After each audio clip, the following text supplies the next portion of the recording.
हिमाचल प्रदेश के ऊपरी क्षेत्रों में हुई बर्फबारी ने ठंडी हवाओं के साथ पर्यटन कारोबारियों के लिए नई उम्मीदें जगा दी हैं।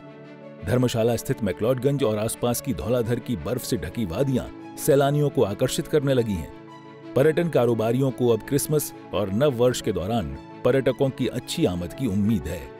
होटल एंड रेस्टोरेंट एसोसिएशन धर्मशाला के अध्यक्ष अश्विनी बांबा का कहना है कि जुलाई के पहले सप्ताह से पर्यटकों की संख्या बेहद कम रही है।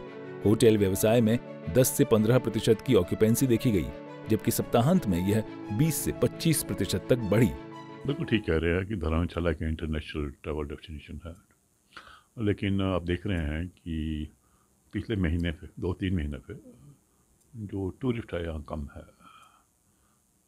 मैं बल्कि ये कहूँ कि जुलाई के फर्स्ट वीक के बाद एकदम ही टूरिस्ट डाउन हो गया था। अभी की बात करूँ तो ऑक्यूपेंसी लास्ट वीक तक 10-15% थी, अभी 25-30% है वीकेंड को, और वीकडे को अगेन वही 15-20% है। अब कल क्रिसमस ईव है, क्रिसमस है, आगे न्यू ईयर आ रहा है।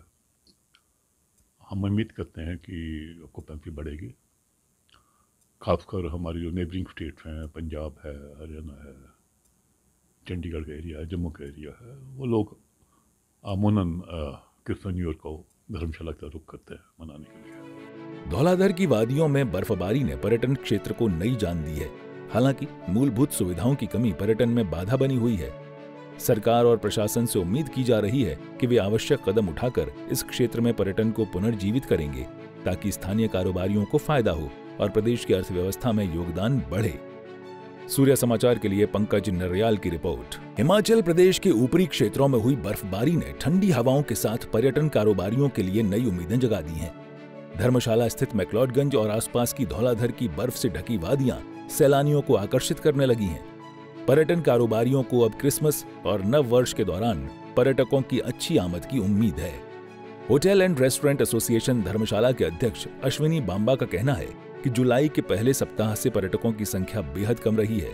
होटल व्यवसाय में 10 से 15% की ऑक्यूपेंसी देखी गई, जबकि सप्ताहांत में यह 20 से 25% तक बढ़ी। बिल्कुल ठीक कह रहे हैं कि धर्मशाला के इंटरनेशनल ट्रैवल डेस्टिनेशन है, लेकिन आप देख रहे हैं कि पिछले महीने पे 2-3 महीने पे जो टूरिस्ट है यहाँ कम है। मैं बल्कि ये कहूँ कि जुलाई के फर्स्ट वीक के बाद एकदम ही टूरिस्ट डाउन हो गया था। अभी की बात करूँ तो ऑक्यूपेंसी लास्ट वीक तक 10-15% थी, अभी 25-30% है वीकेंड को, और वीकडे को अगेन वही 15-20% है। अब कल क्रिसमस ईव है, क्रिसमस है, आगे न्यू ईयर आ रहा है। हम उम्मीद करते हैं कि ऑक्यूपेंसी बढ़ेगी, खासकर हमारी जो नेबरिंग स्टेट्स हैं, पंजाब है, हरियाणा है, चंडीगढ़ का एरिया है, जम्मू का एरिया है, वो लोग अमूमन क्रिसमस न्यू ईयर को धर्मशाला का रुख करते हैं मनाने के लिए। धौलाधर की वादियों में बर्फबारी ने पर्यटन क्षेत्र को नई जान दी है। हालांकि मूलभूत सुविधाओं की कमी पर्यटन में बाधा बनी हुई है। सरकार और प्रशासन से उम्मीद की जा रही है कि वे आवश्यक कदम उठाकर इस क्षेत्र में पर्यटन को पुनर्जीवित करेंगे, ताकि स्थानीय कारोबारियों को फायदा हो और प्रदेश की अर्थव्यवस्था में योगदान बढ़े। सूर्य समाचार के लिए पंकज नरयाल की रिपोर्ट।